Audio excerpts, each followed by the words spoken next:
Okay, quick thing before getting onto this chapter. There are some suggestive themes in this one in particular. Nothing too gross or anything like that. Just wanted to give a heads up. Just wanted to give another heads up just in case. I do these all the time involving stuff that could make people feel uncomfortable.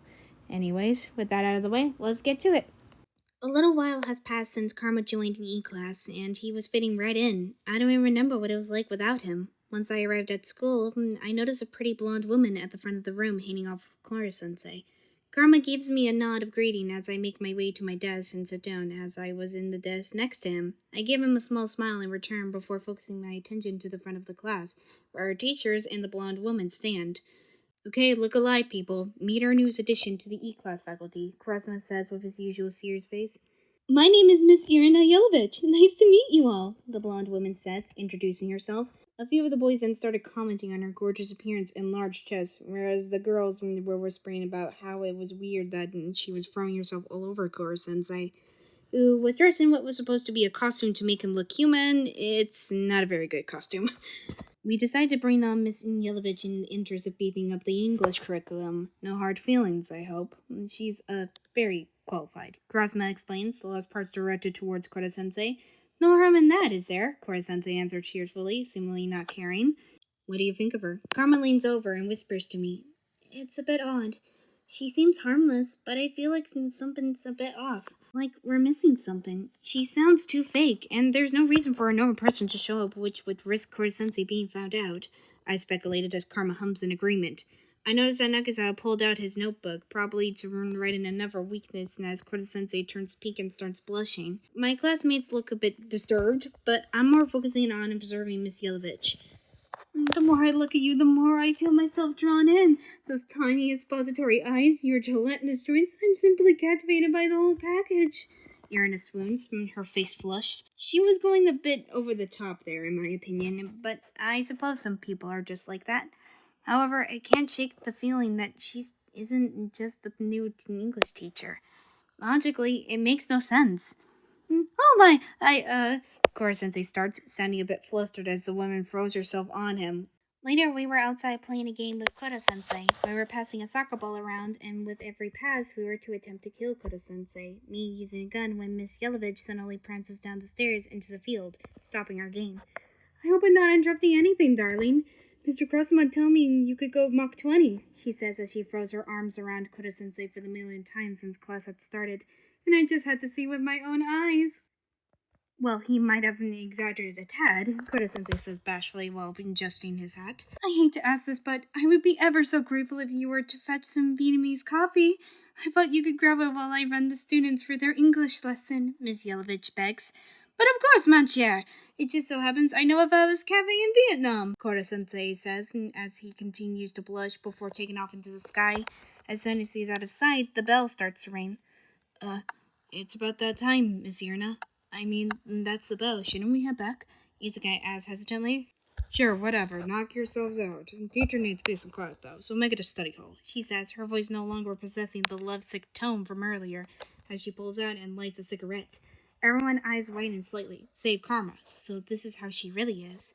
Karma catches my eye, and we share a quick look. He has been making an effort to talk to me more often since the day he jumped off a cliff. It's odd, but I'm thankful for it. It makes me feel more normal. Plus, it's nice to have someone to talk to once in a while. Though I would like to know why he is trying, though. He doesn't really have a reason, and the only other people he talks to are Nagisa and Nagisa's friend group, like Kaino and even occasionally Sugino. Irina blows out a puff of smoke before speaking again. And another thing, let's not agree to call me Miss when the octopus isn't around, and we're definitely not on a first-name basis, so drop it. When he is around, call me Miss Yelovich. Miss Yelovich says sternly. We all freeze in place except the redhead standing next to me, who takes a step forward before speaking. So what's your game, Miss Yelovich? Karma says mockingly. I blink, processing the nickname and then holding my breath for a second to suppress my laughter. No nicknames! Miss Yelovich immediately whips around and points a finger at Karma. We got ourselves a real pro here. Just a little word of warning for those who've been playing the odds. You're not going to kill the octopus without help, Karma says, referring to his many failed attempts. Please, sweetheart, you're a bunch of saplings. Adults have their own ways of doing things. Take note, she says. If I had $1 for every time I heard that, I'd be rich. Miss Yelovich then turns her head to Nagisa, whose eyes widen a bit. Speaking of which, you're Nagisa Shiota, right? She walks over to the short male and cups his face in her hands before bringing her face to his and smashing their lips together. Everyone looks on in shock, except Karma, who looks interested. Nagisa, who tensed up and gradually grew limp. Miss Yelovich released him when his face started growing blue and he looks as if he was about to pass out. She moves his face in between her breast. Do me a favor and show me what you got on him. Grab your special little notebook and meet me in the faculty lounge in 10 minutes. Irina says while stroking his hair, letting him fall to the ground before turning to the rest of us. The same goes for any of you snot-nosed punks who feel like you got intel worth sharing. Give Miss Yelovich something useful, and I'll let you go home while these gentlemen stand in for you. And she continues as a trio of men carrying some equipment start walking towards us with smirks. This is what separates the pros from the amateurs, boys and girls, and connections and a little thing we like to call technique. Now piss off, go play. Oh, and a word of warning for those who know of our job. Get in the way, you die. Irina says as she brings a gun up to her lips, and Nagisa starts to come back to his senses while holding an arm over his mouth. I'm a bit surprised that Karma isn't laughing his ass off at the moment, but I'm sure he will tease Nagisa about it later. Everyone glares at Miss Yelovich as she stretches with the men she brought in. I can't say I disagree with Karma's nickname for her, because she is a bitch. But I don't think I could say Yelovich out loud without feeling guilty, or laughing. Later in class, Miss Yelovich was doing something on her tablet while we were waiting for her to say something. Oh, how I wish school could end already so I can read my book. I look up to see Miss Yelovich winking at Nagisa, who shivers and looks away from her.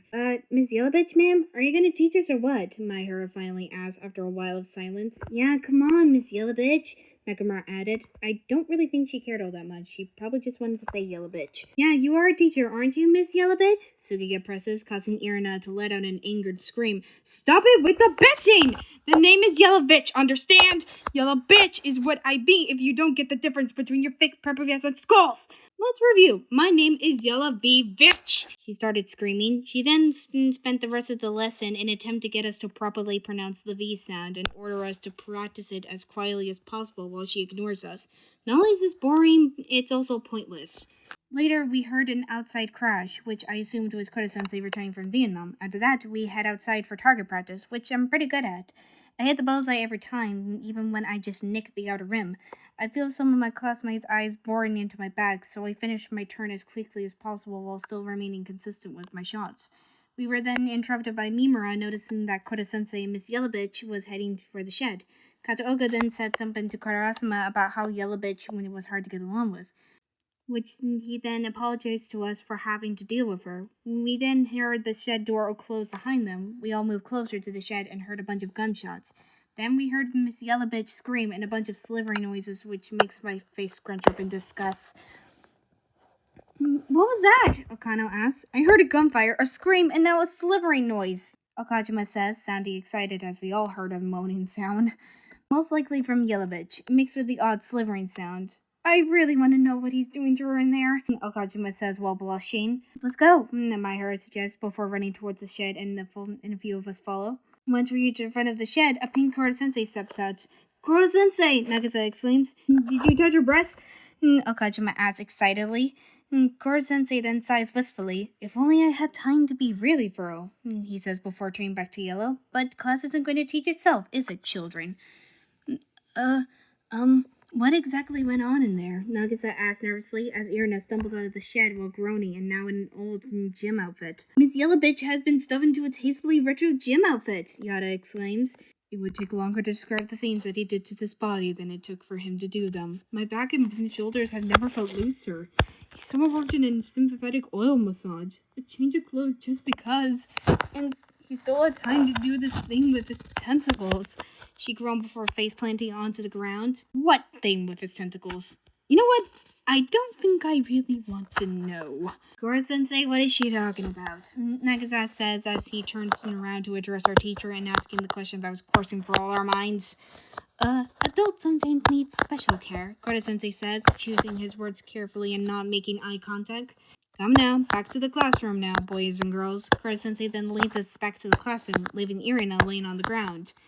Yes, sir, we all answer enthusiastically.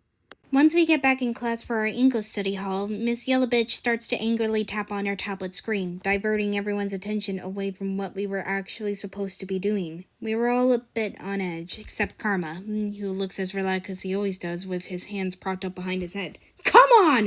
What's with the Wi-Fi in this place? What, are we on Mars or something? She burst out. Wow, looks like Miss Yellowbitch is pissed off. I know my pride would be in shambles if my plan went tits up, Karma says. I'm sure he was thinking of the day when he jumped off from that cliff. That's where he got a reality check of his own. Excuse me, miss? Izagai addresses the blonde woman at the front of the class. What? Yellowbitch groans, sounding irritated. If you're not going to teach us anything, you mind if we switch you out for Korda Sensei? It's just that we got entrance exams coming up, and Izagai is then cut off. You wanted to swap me out for that disgusting creature? You're worried about entrance exams when the plan is on notice? Must be paradise not knowing your ass from a hole in the ground. Give it a rest. Even if the earth wasn't on the brink of destruction, entrance exams are for students with a future. Irina scoffs as my class grows slightly and I look down. I let a frown fall on my face and I look away from the front of the classroom. She then continues to speak as Karma's face remains as neutral as always, though there was a glint of anger in his golden eyes. Newsflash, that place isn't for any of you losers. How about this, kids? Forget the studying. Help me brainstorm on how to kill the octopus and I'll give you a nice percentage of the reward money. That's the best deal any of you E-class jerk-offs are gonna get out of life. Otherwise, knock it off with the whining and let... She's cut off when Karma throws an eraser at the spot right by her head, hitting the chuck bar before landing on the ground with a soft thud. Get out, Karma says firmly, as everyone glares at her. When she doesn't move to leave, several of my classmates stand up and start throwing things at her while shouting insults. Yellowbitch then starts threatening us as my classmates continue to protest her being here. A few of us, such as me and Nagisa, stay in our seats and cover our ears. After that, she finally leaves and most of my classmates head outside to play some kind of game resembling tennis or badminton, but with wooden knives instead of rackets and a ball that looks like Korra-sensei's head. I would have stayed in and read my book, but I figure I should probably go out and get some sun. I sit on the sidelines near the scoreboard to read instead, and Karma and Okada stand near me. After we all head inside, Karma decides to go hang out with Nagisa and Kaino while sipping the strawberry milk. They invited me over, so I went over and leaned on Kaino's desk and we started talking. They were actually pretty cool. The conversation is good and it feels nice to laugh at something real for once instead of a funny line in a book. Then Yellowbitch walked in and we all fell silent. She then decided to write, "You are incredible" in bed on the chalkboard in English as we all stared at her and those of us not already at our desks gradually go back to our own seats. What word does incredible modify? You know this one, Yellowbitch says as a good amount of my classmates hum in confusion. Read it aloud, she instructs.